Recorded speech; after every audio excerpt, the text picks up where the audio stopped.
This guy has caught one of the biggest sharks on the planet. This man was so proud of himself that he wanted to take a picture with the shark. But the next moment, Sam was so scared that he fell into the sea. The guys on the boat were mocking Sam. Suddenly, the chaos that ensued scared the hell out of everyone. On this day, the girl was staring out of the glass window at the deep sea. Suddenly, a huge dark figure slowly approaches. The girl was so frightened that she screamed out loud. The sound attracted the adults. Luckily, the girl was fine, but there were deep teeth marks on the glass. What on earth could have had such a powerful bite? And as they wondered, a blue whale crashes into the glass, but the next moment, it was swallowed alive. To eat a whale as a meal, only a megalodon could do that, but megalodon sharks died out a million years ago.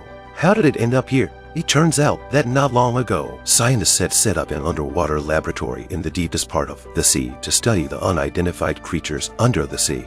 On this day, they sent a submarine to investigate underwater. It didn't take long. The submarine crossed the deep sea and made it to the deepest part of the sea. At the bottom of the sea, they saw many creatures they had never seen before. And just when everyone was happy, the submarine was suddenly attacked. To make matters worse, the signal is lost and the submarine is disconnected from headquarters. In the research lab, the scientists are nervous. They immediately enlisted the help of professional Mike. Mike managed to get the people out of the submarine and attracts the attention of the beautiful scientist Wendy. But they're not happy for long. A new problem has arisen. As a result of the rescue operation that had just taken place, had caused a crack in the seafloor. This means megalodon sharks can cross the crevice to shallow waters. They could never have imagined that this underwater expedition would bring disaster to mankind. And now, the world's largest shark has appeared in the area of human activity. This little dog was swimming in the sea. Suddenly, a huge shark approaches him. The dog tries desperately to escape, but in the end, he became food for the shark. On the other side, scientists are discussing how to catch the megalodon.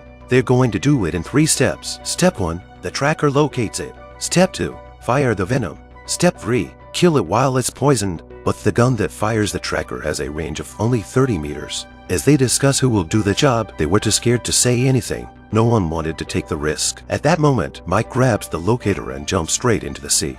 He swims cautiously to the shark. He raises his gun and takes aim, shooting the shark straight in the face. The men on the boat rush to start the machine and pull Mike back in. But the sound of the engine is too loud and draws the shark towards him. Mike swims hard towards the boat. The shark chases after him. Soon Mike is about to be swallowed. In the nick of time, Mike jumped into the boat. He managed to escape. Tracker located successfully. Next up was step 2, injecting the venom. Wendy volunteered to take on this task. She enters the cage and takes out the bait to attract the shark. Within moments, a huge shark appears in front of Wendy. Before Wendy can react, the shark takes a bite out of the cage. Wendy didn't panic. She finds the right moment and manages to inject the poison into the shark.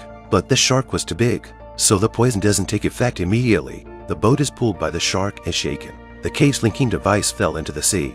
Wendy is about to be eaten by the shark. Mike dives into the water. Wendy is rescued from the shark's mouth, but the megalodon continues to fight back.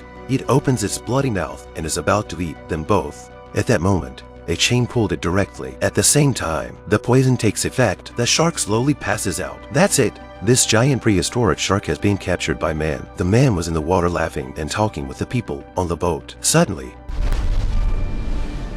it's the biggest shark on the planet, and it's just been hunted by humans. Just as they were about to celebrate, unexpectedly, another shark has come to take revenge. It seems that after the destruction of the seafloor, more than one megalodon has escaped. His companion was killed. The other shark will not give up revenge. Those who managed to escape found a lifeboat. They returned to the research lab and prepared to ask the police for help. But the police rejected them outright because they didn't believe the prehistoric shark would ever reappear. They had to find their own way. When they turned on the tracker, they panicked because the tracker showed the megalodon was heading for a tourist attraction. And on the other side, thousands of tourists are having fun, unaware of the danger that was creeping up on them. Mike and his team finally arrived just as the shark is about to eat everyone. They put their sonar into the sea. They amplified the audio to draw the sharks in. The sharks heard the sound and rushed over. The tourists in the sea are saved from being eaten. And then, their shark hunt begins. Two submarines go into the water. Mike lures the sharks aside. Wendy takes the opportunity to fire a cannonball. A hole is instantly blown in the shark's body. But nothing happened to it. The shark swims straight for Mike. Mike dodges quickly and manages to escape. Suddenly, the shark attacks again. Mike is angry too. He enters the submarine to avoid the shark's attack. Mike then uses the wings of the submarine to slash the shark's belly. The shark feels the pain. He takes a bite out of the submarine. The moment of truth. Mike swims out of the submarine. He took a steel pipe and stabbed the shark. The water turns red. The smell of blood is so strong, it attracts a million small sharks. In just a matter of seconds, the megalodon is eaten up by the smaller sharks.